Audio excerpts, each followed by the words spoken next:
എന്ന് പരിശുദ്ധ റസൂൽ സ്വല്ലല്ലാഹു അലൈഹി വസല്ലം അനുയായികളെ ഓർമ്മിപ്പിക്കുമായിരുന്നു. എന്തിനാണ് ഓർമ്മിപ്പിക്കൽ? വിശുദ്ധ ഖുർആൻ തന്നെ നമ്മളെ എത്രയാണ് ഓർമ്മിപ്പിക്കുന്നത്. അല്ലാഹു ജന്മം തന്നു നമുക്ക് ഉമ്മയുടെ ഉദരത്തിലൂടെ. ജന്മം നടക്കുന്നതിന് മുമ്പ് നമ്മളെ അല്ലാഹു മയ്യിത്ത് എന്നാണ് പറയുന്നത്. അല്ലാഹു നമുക്ക് മരണത്തിൽ നിന്ന് ജീവൻ തന്നവൻ. ഈ ജീവൻ കഴിഞ്ഞൊരു മരണമുണ്ട്, ആ മരണം കഴിഞ്ഞൊരു ജീവിതമുണ്ട് എന്ന് അല്ലാഹു തആല വിവരിച്ചപ്പോഴും മരണത്തോട് സമാനമായൊരു സംഭവം ഓരോ ദിവസവും നമ്മളിൽ നടന്നുകൊണ്ടിരിക്കുന്നു. ഉറക്കം എന്ന് പറയുന്നത്, ഉറക്കം ഒരു മരണമാണ്. നമ്മൾ അറിയുന്നുണ്ടോ? നമ്മുടെ ചുറ്റുവട്ടത്ത് നടക്കുന്നത് ഉറക്കം ഒരു മരണമാണ്. ഉറക്കം ഒരു മരണമാണ്. അതുകൊണ്ടാണ് സ്വർഗത്തിൽ മരണമില്ല എന്ന് പറഞ്ഞപ്പോ നബി തങ്ങൾ പറഞ്ഞു, സ്വർഗത്തിൽ ഉറക്കവുമില്ലല്ലോ. എന്തുകൊണ്ട് സ്വർഗത്തിൽ ഉറങ്ങുന്നില്ല? കാരണം അൽ മൗത്ത് അന്നൗമു അഖുൽ മൗത്ത്. കാരണം ഉറക്കം മരണത്തിന്റെ ഒരു സഹോദരനാണ്, അല്ലെങ്കിൽ സഹോദരിയാണ്. സഹോദരൻ തന്നെ പറയുമ്പോൾ നിങ്ങൾക്ക് വിഷമമുണ്ടെങ്കിൽ മരണം, ഉറക്കം എന്നത് മരണത്തിന്റെ ഒരു സഹോദരനോ സഹോദരിയോ ആണ്. പറഞ്ഞ മരണം പോലെയല്ലേ ഉറക്കം എന്ന് പറയുന്നത്. സ്വർഗത്തിൽ മരണമില്ലല്ലോ, അപ്പൊ പിന്നെ ഉറക്കില്ല. നബി ഞങ്ങൾ പറയാ സ്വല്ലല്ലാഹു അലൈഹി വസല്ലം. ചിലരൊക്കെ പറയും ഉറക്കിക്ക് എന്തൊരു ഇഷ്ടമുള്ള സംഗതിയാണ്, അപ്പൊ സ്വർഗത്തിലില്ല. നിരാശപ്പെടേണ്ട, അവിടെ അതിലും വലിയ എൻജോയ്മെന്റ് ഉണ്ട്. പിന്നെ എന്തിനേന്റെ ആവശ്യം? സ്വർഗത്തിൽ ഉറങ്ങൂല, ഉറക്കില്ല. സുബ്ഹാനല്ലാഹ്. അല്ലാഹുവിന്റെ അടുത്ത് നമുക്ക് തൗഫീഖ് നൽകട്ടെ. ആ ഉറക്കം ഒരു മരണമാണെന്നാണ് അല്ലാഹു ഓർമ്മിപ്പിക്കുന്നത്. എന്ത് അത്ഭുതമെന്നറിയോ? ഓരോ ദിവസവും നമ്മൾ മരിച്ച് ജീവിക്കുകയാണെന്നാ. ഉറങ്ങുന്നു, രാവിലെ എഴുന്നേൽക്കുന്നു. ഒരു മരണം, ഒരു പുനർജന്മം, ഒരു മരണം, ഒരു പുനർജന്മം. അങ്ങനെ ഒരു 60 വയസ്സാകുമ്പോൾ 21,900 മരണവും പുനർജന്മവും നടന്നിട്ടുണ്ടാവും നമുക്ക്. 60 വയസ്സാകുമ്പോൾ 21,900 ജനനവും മരണവും എന്ന് പറഞ്ഞാൽ ഉറക്കവും ഉണർച്ചയും. അതൊരു മരണവും ഒരു പുനർജന്മവുമാണ്. വിശുദ്ധ ഖുർആൻ പറയുന്നുണ്ട്, വിശുദ്ധ നബി തങ്ങൾ പഠിപ്പിക്കുന്നു സ്വല്ലല്ലാഹു അലൈഹി വസല്ലം, അല്ലാഹു ആണല്ലോ മരണവും ജീവിതവും പടച്ചവൻ. അല്ലാഹു സുബ്ഹാനഹു വ തആല മരണത്തോട് ഉപമിക്കുകയാണ് മനുഷ്യനെ. നമ്മുടെ മരണത്തോട് ഉപമിക്കുകയാണ് മനുഷ്യന്റെ ഉറക്കിനെ. ഞാൻ ഓതി വെച്ചത് സൂറത്തുൽ അൻആമിന്റെ ഭാഗം. وهو الذي يتوفاكم بالليل ويعلم ما جرحتم بالنهار. നീണ്ടൊരായത്താണ്, അർത്ഥം ശ്രദ്ധിച്ച് മനസ്സിലാക്കുക. وهو الذي يتوفاكم بالليل. അല്ലാഹുവാണ് രാത്രിയിൽ നിങ്ങളെ മരിപ്പിക്കുന്നത്. അല്ലാഹുവാണ്. ഉറക്കം വരാത്ത എത്ര ആൾക്കാരുണ്ട്? അല്ലാഹു തന്നെ തരണം. ഉറക്കം ഒരു വലിയ നിഅമത്ത് കൂടിയാണ്, അല്ലെങ്കിൽ നമുക്ക് വിശ്രമമില്ല. അങ്ങനെ ഒരു ഉറക്കം അല്ലാഹുവിനെ ബാധിക്കില്ല എന്ന ആയത്തുൽ കുർസിയിലുള്ളത് അല്ലേ? ലാ തഖുദുഹു സിനതുൻ വലാ നൗം. No sleep or slumber overtake him. അല്ലാഹുവിനെ ഉറക്കമോ തൂങ്ങി ഉറക്കമോ ബാധിക്കുകയില്ല. അതാണ് അല്ലാഹു ജല്ല ജലാലുഹു. നമുക്ക് ഉറക്കമുണ്ട്. വഹുവല്ലദീ യതവഫാകും ബില്ലൈൽ. രാത്രി നിങ്ങളെ മരിപ്പിക്കുന്നവൻ അവനാണ്. പറഞ്ഞാൽ ഉറക്കുന്നവൻ, അവിടെ അർത്ഥം അതാണ്. വയഅലമു മാ ജറഹ്തും ബിന്നഹാർ. വീട്ടിൽ കയറി കിടക്കുന്ന നേരത്ത് നിങ്ങൾ ഉറങ്ങുന്നു. ആ പകലിൽ നിങ്ങളുടെ ഉമ്മ അറിയാതെ, വീട്ടുകാരറിയാതെ, നാട്ടുകാരറിയാതെ നിങ്ങൾ ചെയ്തു കൂട്ടിയ തിന്മകൾ അല്ലാഹു അറിയുന്നുണ്ട്. വയഅലമു മാ ജറഹ്തും ബിന്നഹാർ.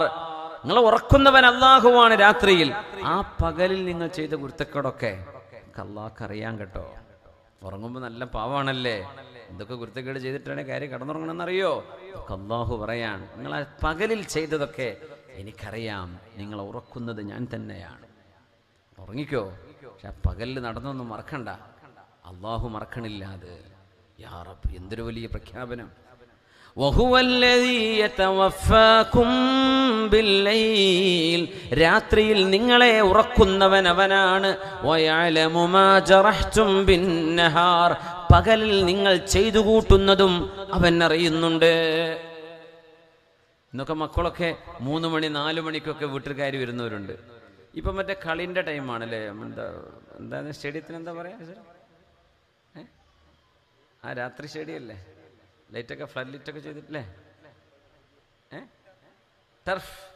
സുബ്ഹാനല്ലാഹ്. കളിക്കിന് കുഴപ്പമുണ്ടായിട്ടില്ല. സുബഹി കളാക്കരുത്. 4:30 പേരൊക്കെ കളി. പിന്നെ സുബൈ വാങ്ങിക്കൊടുക്കാൻ ആകെ 20 മിനിറ്റേ ഉള്ളൂ. ഇപ്പോൾ പോയി കിടന്നുറങ്ങും. എന്തൊരു കഥ. ഇശാ നിസ്കരിച്ച ജമാഅത്തൊക്കെ കൂടി ഒരു റാഹത്തിൽ ആയിക്കോട്ടെ അങ്ങോട്ട് കളിച്ചോ. പാതിരാത്രി വരെ കളിച്ചു. ഇനിയിപ്പോൾ അങ്ങനെ ഒരു ഭ്രാന്തുണ്ടെങ്കിൽ നടക്കട്ടെ. ഹലാൽ തന്നെ. കളി ഹറാമോ എന്നൊന്നും വേദം പറയാൻ പറ്റില്ല. അത് ഹറാമൊന്നുമല്ല. ഔറത്ത് കാണിച്ച് കളിക്കരുത്. നിസ്കാരം കളാക്കരുത്. പാതിര വരെ കളിച്ച് സുബഹിയാകാൻ നേരത്ത് പോയിട്ട് കിടന്നുറങ്ങുക. ഇതെന്ത് കഥ റബ്ബേ. എന്തൊരു വലിയ നന്ദികേടാണ് ആ ചെയ്യുന്നത്. അള്ളാഹുവിനോട് ചെയ്യുന്ന നന്ദികേടല്ലേ അത്. പാതിരാത്രിയൊക്കെ ഇങ്ങനെ കളിച്ചുകൊണ്ടിരിക്കുകയാണ്. യാ റബ്ബ്, അതൊക്കെ ഒരു ക്രൈസ് എന്ന് പറയില്ലേ. അൽ ജുനൂനു ഫുനൂനു എന്നാ. ഭ്രാന്ത് പലതരത്തിലാണ്. വൽ ഫുനൂനു ജുനൂനു അങ്ങനെയുണ്ട്. ഇരിക്കട്ടെ. അള്ളാഹുവിനറിയാം നിങ്ങൾ പോയി കിടന്നുറങ്ങുമ്പോഴും കുരുത്തക്കേട് ചെയ്തതൊക്കെ അള്ളാഹുവിനറിയാം കേട്ടോ. വയഅലമു മാ ജറഹതും ബിന്നഹാർ. കഴിഞ്ഞിട്ടില്ല. ثُمَّ يَبْعَثُكُمْ فِيهِ. ആ മരണത്തിൽ നിന്ന് അള്ളാഹുവാണ് നിങ്ങൾക്ക് പുനർജന്മം നൽകുന്നത്. രാവിലെ എഴുന്നേൽക്കണില്ലേ? നിങ്ങൾ കിടന്നുറങ്ങി, നിങ്ങൾ പകലിൽ ചെയ്തതൊക്കെ ഞാൻ അറിഞ്ഞിട്ടുണ്ട് കേട്ടോ. അള്ളാഹു പറയാണ്, പിന്നെ ഞാൻ നിങ്ങൾക്ക് ജീവൻ തരുന്നു. ലിയുഖ്ളാ അജലും മുസമ്മാ. നിങ്ങളാ വിട്ടത് കാലം മുഴുവൻ ജീവിക്കാനല്ല, കുറഞ്ഞൊരു കാലം. ആ ഒരു കാലത്തേക്ക് നിങ്ങളെ ഞാൻ മരിപ്പിച്ച് ജീവിപ്പിച്ച് ഇങ്ങനെ വിടുന്നുണ്ട്. കുറച്ച് കാലം ഞാൻ കണക്കാക്കിയ വർഷങ്ങൾ 60 70 മാക്സിമം. ഇപ്പം സെഞ്ചുറി അടിക്കണമല്ലൊക്കെ വളരെ കുറവാണ് അല്ലേ ഇപ്പോഴത്തെ കാലം. ഭക്ഷണമൊക്കെ എല്ലാം മായമാണ്. ഇതിലൊക്കെ ഒരു 100 പോവാന്നൊക്കെ പറഞ്ഞാൽ വലിയ കിട്ടൽ തന്നെയാണ്. 100 വയസ്സുള്ളവരൊക്കെ ഉണ്ടോ അവിടെ? ഇല്ലല്ലോ, പരിസരത്തൊന്നും കാണാനല്ലേ. ഉണ്ടെങ്കിൽ ഒരു ആദരവൊക്കെ കൊടുക്കണം നമ്മൾ. സുബ്ഹാനല്ലാഹ്. ആണ് സെഞ്ചുറി ഒന്നും ഇപ്പം ഇല്ല, കഴിഞ്ഞു. ക്രിക്കറ്റ് സ്റ്റേഡിയത്തിൽ തന്നെ ഉള്ളൂ. ആയുസ്സിലൊന്നും കാണാനില്ല, 100 തികയ്ക്കുന്നില്ല. സുബ്ഹാനല്ലാഹ്. അതുകൊണ്ട് നമ്മളീ പറയണത്, ഞാനിപ്പോൾ ഇന്ന് ഉച്ചയ്ക്ക് വൈകിട്ടൊരു പരിപാടിക്കും പറഞ്ഞു, ഈ ഇന്ത്യ രാജ്യത്തെ പ്രശ്നങ്ങളും പ്രയാസങ്ങളും സൃഷ്ടിച്ച് ബഹളങ്ങളുണ്ട്, അത് ഞങ്ങൾക്ക് വേണം, നമ്മളൊക്കെ പോയിക്കോളി എന്നൊക്കെ പറയണതേ. നമ്മളൊക്കെ പോയാൽ ഓലും ഇവിടെ 1000 കൊല്ലം ജീവിക്കുമെങ്കിൽ നമുക്ക് പോയി കൊടുക്കാൻ, ഓലെങ്കിലും അനുഭവിക്കട്ടെ എന്ന് വിചാരിച്ചിട്ട് നമുക്കൊക്കെ ഒന്ന് മാറി നിന്നോട്. ഓലൊന്ന് ശരിക്കോലും മക്കളൊന്ന് ജീവിച്ച് അനുഭവിക്കട്ടെ, ഒന്ന് സന്തോഷിച്ചോട്ടെ. ഇല്ലല്ലോ, ആകെ 10-60 കൊല്ലം. അതിൻ്റെ ഇടയ്ക്ക് ആരൊക്കെ അടിച്ച് പീസാവുന്ന അറിയില്ല. മാക്സിമം 70, പിന്നെ കഴിഞ്ഞു. അതിനു വേണ്ടിയാണ് ഈ മുറവിളിയൊക്കെ കൂട്ടുന്നത്. അവരും പോകും, ഓരോ മക്കളും പോകും, നമ്മളൊക്കെ പോകും. ഈ ഒരു കുറഞ്ഞ കാലത്തേക്ക് വന്ന ലോകത്തേക്കാണ് ഈ പ്രശ്നങ്ങളും കലാപങ്ങളും ഉണ്ടാക്കി. എന്തിനിതൊക്കെ? തിരക്കേടല്ലോ. 2000 കൊല്ലമൊക്കെ നിങ്ങളെ പോക്കറ്റിൽ ആയുസ്സുണ്ടെങ്കിൽ നിങ്ങളൊന്ന് അനുഭവിച്ചോളൂ, നമ്മളെ കൊണ്ട് പ്രയാസം ഉണ്ടെങ്കിൽ പോയി തരാം അങ്ങനൊക്കെ പറയായിരുന്നു. പക്ഷെ അതൊന്നും ഇല്ലല്ലോ, ഒക്കെ സെയിം. പിന്നെ എന്തിനീ മുറവിളിയും ഒച്ചപ്പാടൊക്കെ? കുറഞ്ഞ നേരത്തേക്കല്ലേ നമ്മളൊക്കെ ഇവിടെ ഉള്ളൂ. അതങ്ങ് ആലോചിച്ചാൽ എത്ര നിസ്സാരമാണ് നമ്മുടെ ജീവിതം. ഇതിനു വേണ്ടിയല്ലേ ഒച്ചപ്പാടും ബഹളവും പിടിച്ചടക്കലും കുഴപ്പങ്ങളുണ്ടാക്കലും? എന്തിനിതൊക്കെ? വഹുവല്ലദീ യതവഫാകും ബില്ലൈൽ വയഅലമു മാ ജറഹ്തും ബിന്നഹാർ ثم يبعثكم فيه ليقضى أجل مسمى. ഞാൻ കണക്കാക്കിയ ആയുസ് നിങ്ങൾ ജീവിച്ചു തീർക്കാൻ വേണ്ടി നിങ്ങളെ മരിപ്പിച്ചിട്ട് ഞാൻ നിങ്ങൾക്ക് ജീവൻ തരുന്നുണ്ട്. നിങ്ങൾ പകല് ചെയ്തതൊക്കെ ഞാൻ അറിഞ്ഞിട്ടുമുണ്ട്. ثم إليه مرجعكم.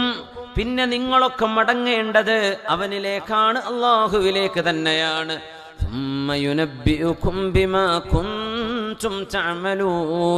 നിങ്ങൾ ചെയ്തുകൊണ്ടിരുന്ന കർമ്മങ്ങളൊക്കെ എത്ര മോശവും നല്ലതുമുണ്ടോ, നന്മക്ക് നന്മയും തിന്മക്ക് ശിക്ഷയും നാളെ ഞാൻ നൽകാൻ പോകുന്നുണ്ട്.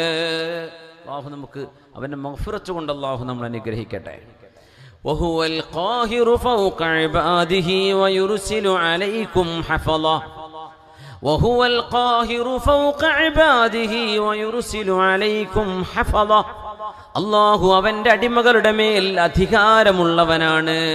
അൽ ഖാഹിർ, അല്ലാഹുവിനാണ് അധികാരം. ആര് അധികാരത്തിലേറിയാലും അധികാരികളുടെ അധികാരം ആരുടെ കയ്യിലാണ്? അല്ലാഹുവിന്റെ കയ്യിലാണ്.